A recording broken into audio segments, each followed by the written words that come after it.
اعوذ باللہ من الشیطان الرجیم، بسم اللہ الرحمن الرحیم۔ میں غلام مصطفیٰ اپنے چینل پیام اسلام سے آپ سے مخاطب ہوں۔ میں اپنے ان تمام دوستوں کا شکریہ ادا کرتا ہوں جو باقاعدگی سے میری ویڈیو کو دیکھتے ہیں۔ میری آپ لوگوں سے گزارش ہے کہ ایک ویڈیو کو بنانے کے لیے کافی ٹائم کی ضرورت ہوتی ہے، مطالعہ کرنا پڑتا ہے۔ میں اپنی کوشش اور کاوش سے آپ کے لیے ویڈیو بناتا ہوں۔ میری آپ سے گزارش ہے کہ اگر آپ کو میرے الفاظ پسند آئیں تو ان کو اپنے احباب تک آگے ضرور شیئر کیجیے گا۔ اسی طرح مل جل کر ہم اپنی بھی اصلاح کریں اور اپنے معاشرے کی بھی اصلاح کریں۔ آج کی میری گفتگو کا موضوع ہماری معاشرتی جو پستی ہے، جو ہم اخلاقیات کی آخری حدوں کو چھو رہے ہیں۔ نبی اکرم صلی اللہ علیہ وآلہ وسلم کے زمانہ میں صحابہ اکرام ایک دوسرے پر جان مارتے تھے، اپنی ضرورتوں کو قربان کر کے دوسروں کی ضرورتوں کو پورا کرتے، خود بھوکے پیاسے رہ کر اپنے ساتھیوں کو کھانا کھلاتے پلاتے۔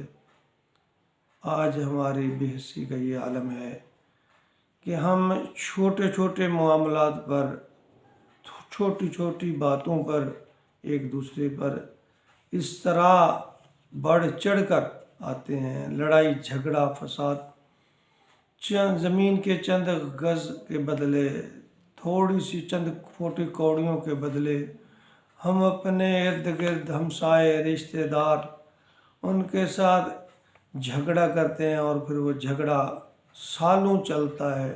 ایک دوسرے پر دشمنیاں، جھوٹی انا، اور بعض اوقات تو یہ بھی ہوتا ہے کہ ہمیں پتہ بھی ہوتا ہے کہ ہم غلطی پر ہیں، پھر اپنی جھوٹی انا کو تسکین دینے کے لیے یا لوگوں کے سامنے شرمندہ ہونے کی بجائے بس اپنے اس بات پہ اڑے رہتے ہیں۔ آئیے میں نبی اکرم صلی اللہ علیہ وسلم کی ایک مبارک حدیث آپ کے سامنے پیش کرتا ہوں۔ میرا اور آپ کا یقین ہے کہ پیارے نبی کی ہر بات سچی ہے۔ اس میں ایک بال، ذرے کا 100,000واں حصہ، اس میں بھی شک و شبہ کی گنجائش نہیں ہے۔ اگر ہمیں اپنے نبی کی باتوں پہ یقین ہے تو ہمیں عمل بھی کرنا چاہیے۔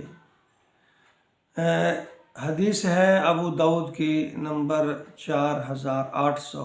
ابو امامہ رضی اللہ تعالیٰ عنہ روایت فرماتے ہیں کہ میں نے نبی اکرم صلی اللہ علیہ وآلہ وسلم سے سنا، آپ نے فرمایا کہ میں اس شخص کے لیے جنت میں گھر کی ضمانت دیتا ہوں جو حق بات پر ہونے کے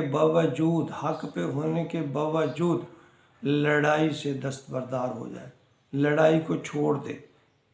دیکھیے نبی اکرم صلی اللہ علیہ وسلم کا فرمان عالی شان کہ اگر انسان حق پر بھی ہے تو اگر وہ صرف صلح جوئی کی خاطر، امن کی خاطر اپنے حق سے دستبردار ہو جاتا ہے، صرف اللہ کی رضا کی خاطر، نبی اکرم صلی اللہ علیہ وسلم کے فرمان کی خاطر، تو نبی اکرم صلی اللہ علیہ وسلم نے فرمایا کہ اس کے لیے میں جنت میں گھر کی بشارت دیتا ہوں۔ میرے دوستو، عزیزو، پیارے مسلمان بھائی اور بہنوں، سودا مہنگا نہیں ہے۔ اگر ساری دنیا کی دولت بھی لٹا کر دے کر جنت مل جائے تو تب بھی سودا مہنگا نہیں ہے۔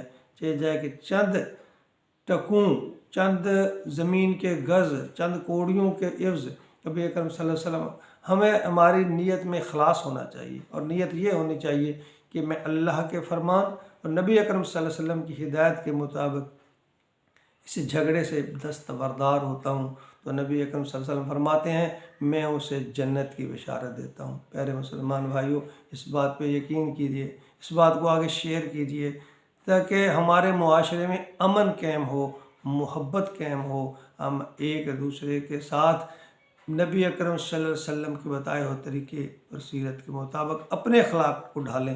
اللہ تعالیٰ ہمیں اللہ کے نبی کے فرمائے ہوئے طریقے پر عمل کرنے کی توفیق عطا فرمائے۔